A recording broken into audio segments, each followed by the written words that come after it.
Good morning to you all. Thank you so much for coming to Anitech's webinar on aligning risk and compliance management. So my name is Anita Patturajan. I am the Director and CEO of Anitech, and some of you may have met me in my travels through the year, and also you may have seen me at one of your audits. So I started this webinar series last year just as a way to get to know our customers more and also for them to know us, because obviously we do lots of work across the health and safety space, environmental space, and we work in as well in occupational hygiene programs for many of our clients across Australia, particularly in Queensland, in New South Wales and Victoria. So I want to welcome all our customers who are here and some of our staff as well who are joining today. So today, let's have a quick look at what we're planning to talk about.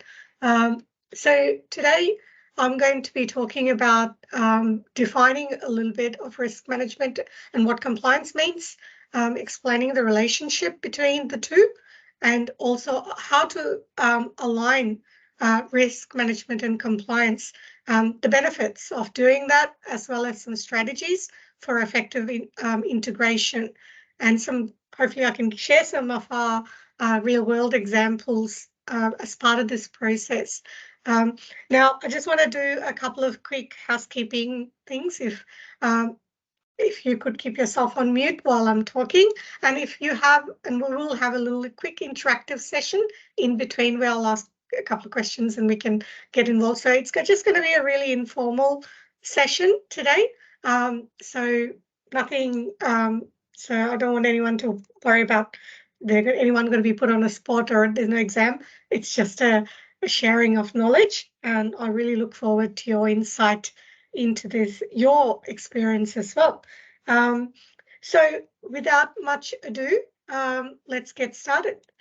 So this is the second of the series on risk and compliance. The first series I just focused on risk, but I'm just going to talk about that very briefly as part of this today's session. So risk management, we all know, is basically the effect of uncertainty, and often we in Australia particularly we look at it from as a potential for harm or loss, not as an opportunity.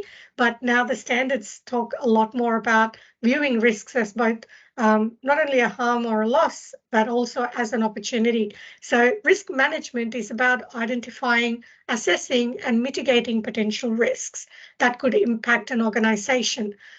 So many of you, in the context of this webinar, and also having you as our customers, majority of you would be in the health and safety environment, or in perhaps in a cybersecurity space, some of you, but the context of my webinar is mainly going to be focusing on quality or safety or environment. Now, this risk methodology is something, if you're certified to ISO 9001, 45001, or 14001, you'd be familiar with. Basically, this is the risk methodology that's defined in the ISO 31000 standard. So it actually talks about the establishing the context, risk identification, analysis, and evaluation, and then actually re-evaluating to see whether the risk controls you had put in place are actually effective. So if I look at the definition of legal compliance, on the other hand, it refers to more adherence to laws, regulation, other requirements, which the standards talk about, and internal policies as well that are relevant to an organization's operations. For example, if we look at the WACSA for requirements, EPA and Australian standards, or any contractual obligations that you may have with your customers. Now, I like to break it down in a bit of a pyramid for businesses. When we do our consulting and audit, this is what we do from a legal compliance audit. We look at your legislative and other requirements. So what is mandatory compliance? This is the law. Often when we do audits or we're doing different health and safety or environmental programs, I sometimes hear the word, oh, look, this is optional. It's not optional. All law it's mandatory. So you must meet these requirements. Then the next level from compliance codes and guidelines and policies and procedures, these are also part of that framework. And not everything is, can be presented in a court of law, but it will help your case. And then we have the ISO standards. So companies then go out and say, well, we've got the mandatory legislation. We want to add some tools to our framework and make sure we have a robust risk and compliance management system. So they subscribe to the standards. So they might get certified with quality or safety or environment standards. And there's other standards that are certifiable as well to help them meet their customer obligations, their legislation obligations, and manage their risks effectively, because they don't want to be disrupted and they don't want to be prosecuted. And that prosecution risk is very high in Australia. We'll be explaining why. So a question back to the participants. What do you find difficult about the legal landscape in Australia? Is there any answers? I'm happy to engage with the group. What do you find difficult? Is there something that you'd like to share with us? Gillian, do you want to go first? Hi. Hi. Yes. Good morning, Anita. One of the things is probably when you are operating in different states, right? Because every state tends to have small little differences between them. So personally, I think that's a bit of a challenge when it comes to legal compliance within the Australian landscape. Yep. So changes in different states and jurisdictions where you operate. Yep. Good point. Yeah. So there's a number of challenges, and we'll go through some of those challenges. And another question for everyone, how many legislation do you think there is for a business to comply with? Too many. Too many? Fair enough. Is there anyone has done a count? Some of you would have compliance registers, right? So anyway, it's a question out there. And we actually started doing the counting because we were, as part of a project, we were developing a software, and we've actually counted 95,000 plus, still counting. So that's a massive amount of legislation. And this is across Australia and New Zealand, by the way, just to clarify that. Just in Victoria, we have 50 plus regulators.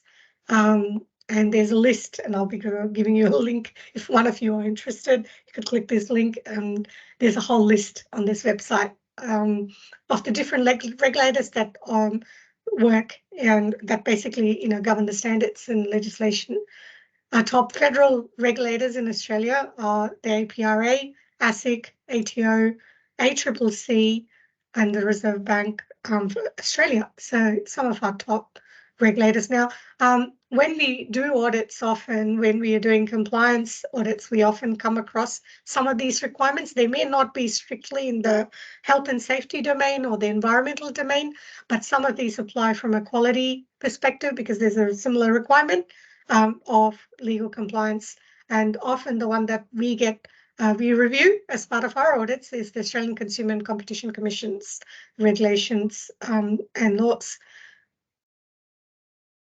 Okay, so what happens when things go wrong?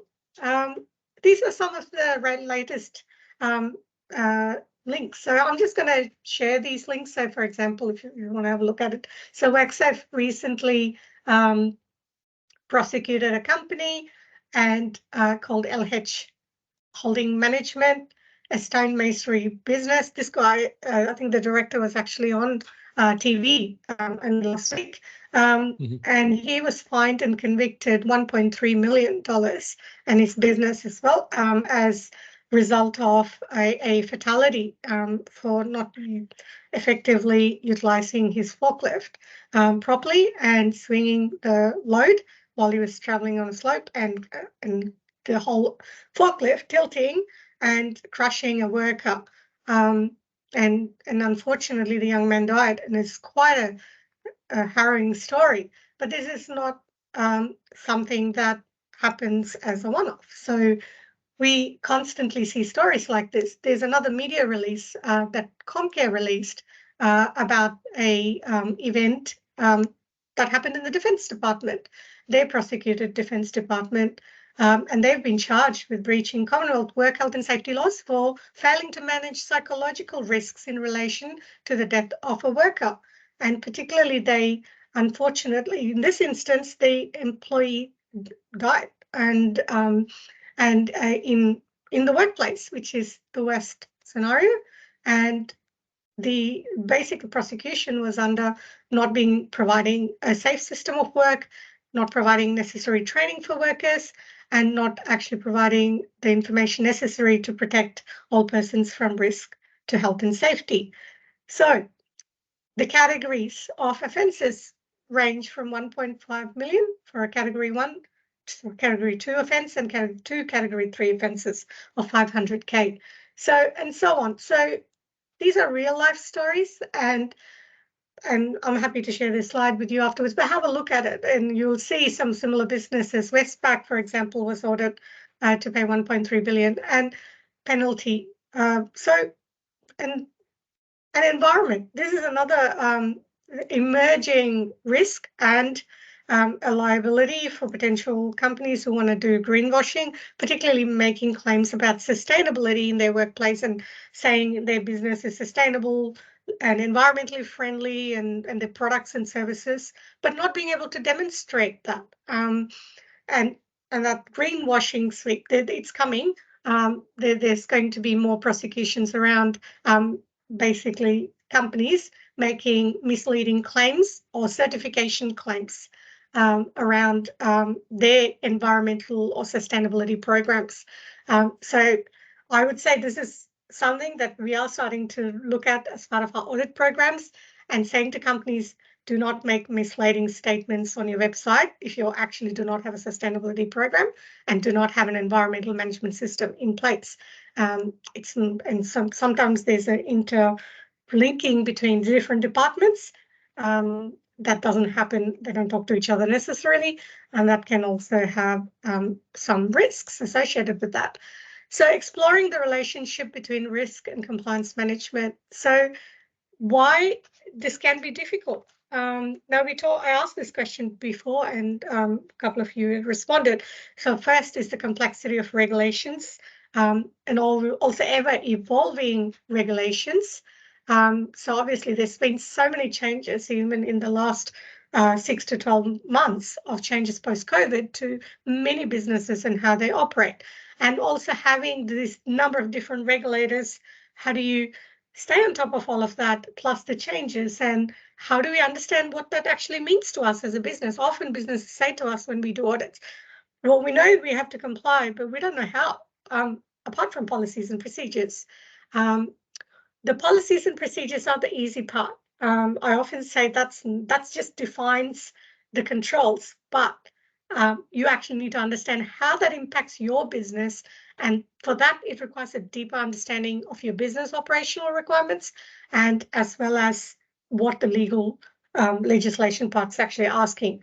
Now, there's a high risk of non-compliances when we don't understand what it means and how it applies to the businesses. Hence, you saw some of the legal fines and prosecutions, which can be really bad, because as a brand and image, often in tenders, companies get asked, have you been prosecuted?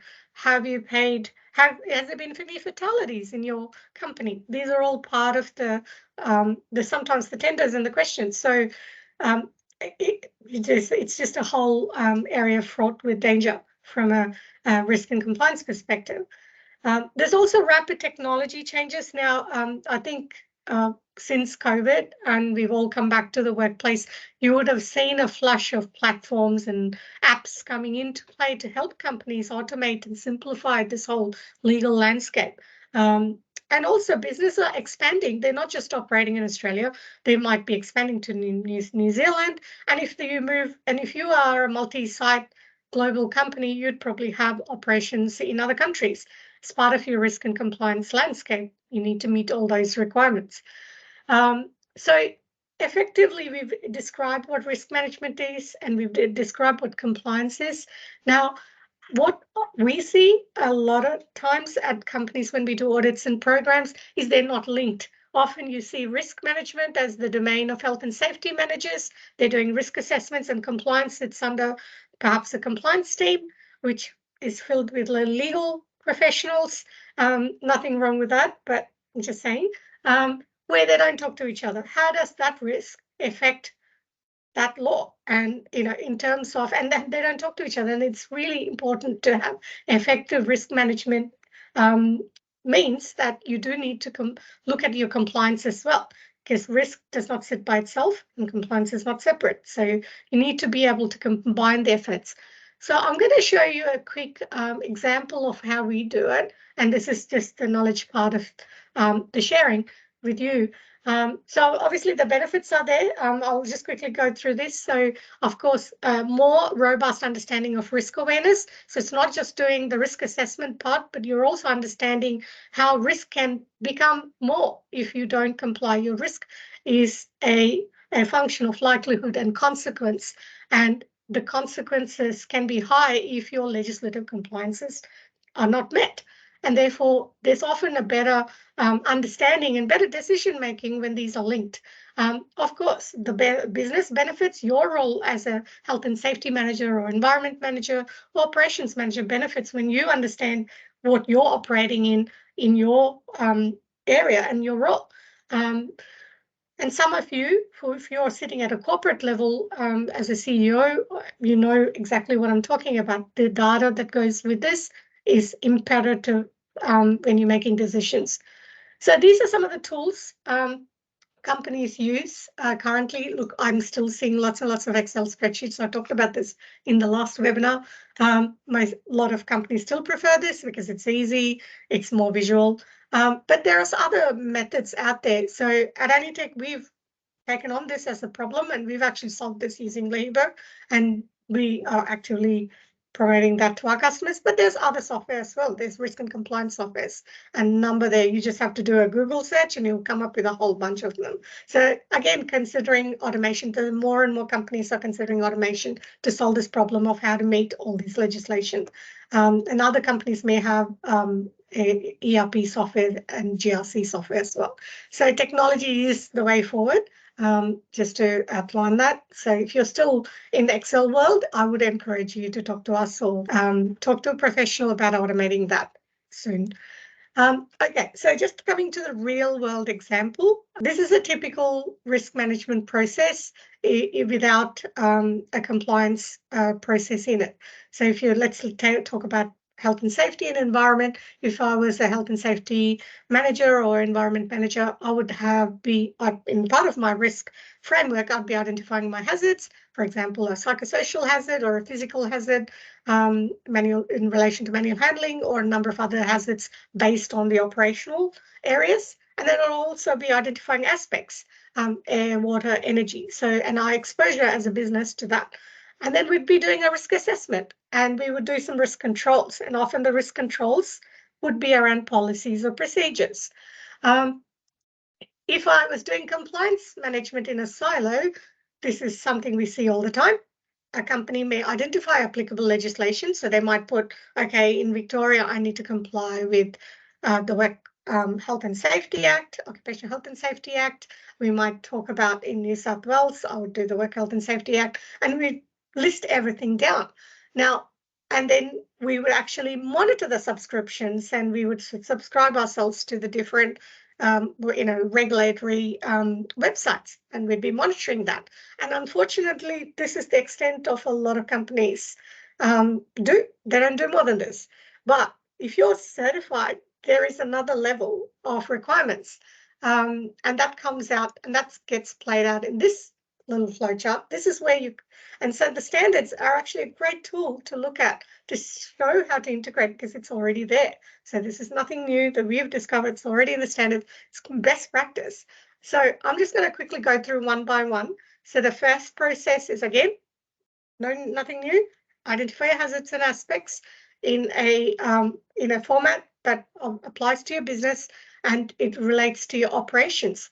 And then you should be linking those hazards and aspects to the applicable legislation and other requirements. So it could be federal law, could be state-based law that apply to you. If you're working in health and safety, you'd be interested in the health and safety laws in each state or at the state that you operate in. Any council requirements, any standard requirements, any customer requirements.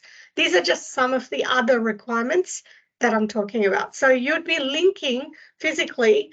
You should be, if you have Excel, if I can talk to that, you'd be linking those hazards and aspects to these applicable legislation, and then doing your risk assessments based on the methodology of the ISO 31000 standard, which we talked about before.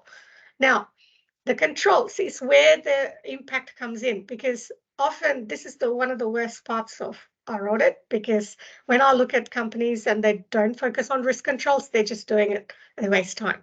And this is the area that I would encourage our clients to look at. So there's prescriptive requirements in every part of this legislation. So we do need to spend some time going through those requirements and understanding how that needs to be managed. So, for example, the requirement to undertake a risk assessment or the elimination of injuries, these are all requirements in our occupational health and safety regulations under each of the different hazards. It's already there. We need to link those controls back into our identification process and compliance process.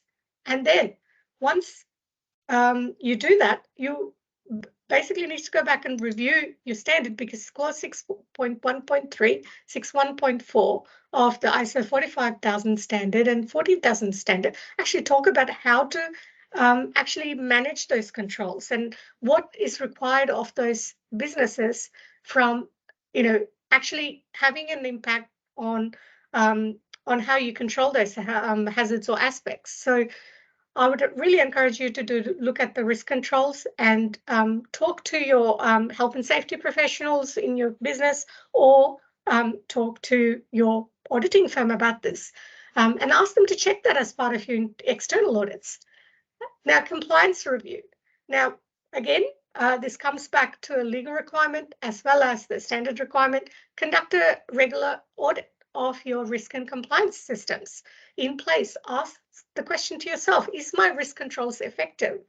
And then obviously from the data collection that you have, you would be able to make a determination if your all the effort that you've put in identifying hazards, monitoring your legislation, doing your risk assessments and controlling those through policies, procedures and programs, whether you're actually effective or not.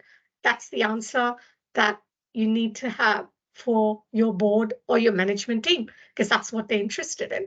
They're not interested in the whole risk assessment process. They want to know, how is the business protected in our space? In health and safety point of view, from an environmental point of view, do we have data to support the fact that we're actually meeting the requirements? So any questions at this point? I know I've talked a lot.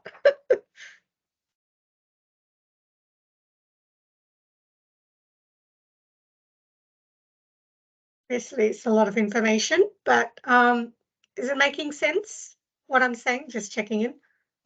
It does, but there's so much information in there to sort of digest before you really have any meaningful questions to sort of present. Yeah, there's so much information in there. Yeah. So this is the process that we follow when we do audits of our customers, when we do, whether it's a quality or safety or environmental audit.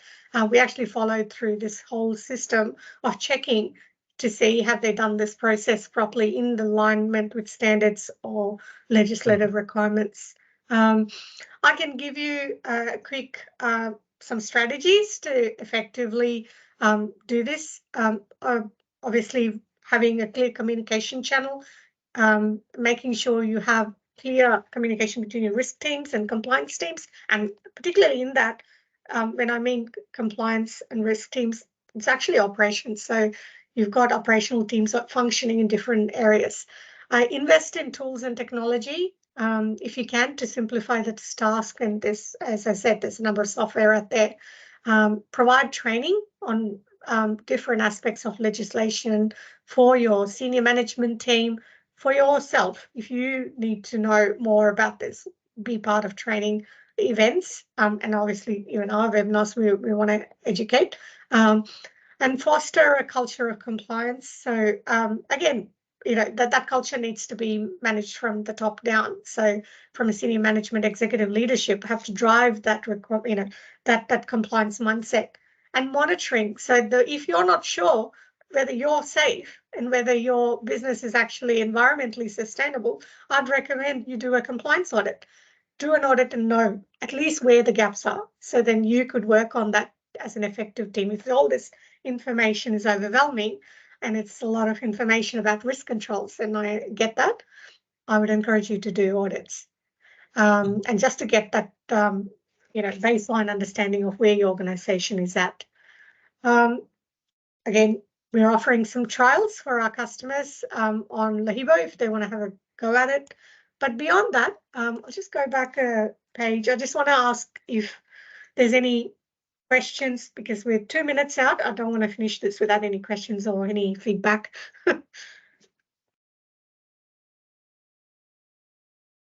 That being, I think the biggest challenge, looking at everything you've put forward today, which is really helpful, and thank you for your time on this, is that it comes down to the process of actually managing the whole thing. It's all very encompassing, it's all very detailed, and it's how you effectively engage in organisation or your organisation to actually execute this effectively, and what sort of timelines are involved. And I think that's where it comes down to, are you writing policies? Are you running risk assessments? How many people should be involved? It'd be good if there was some sort of tool that enabled you to look at what resourcing is required to effectively execute this type of strategy around how you implement against the standards. Because I think what happens is, traditionally a lot of organisations say we put someone in a role, they're responsible, and then they're overwhelmed with all this information that they're tasked with. They're not actually the people responsible.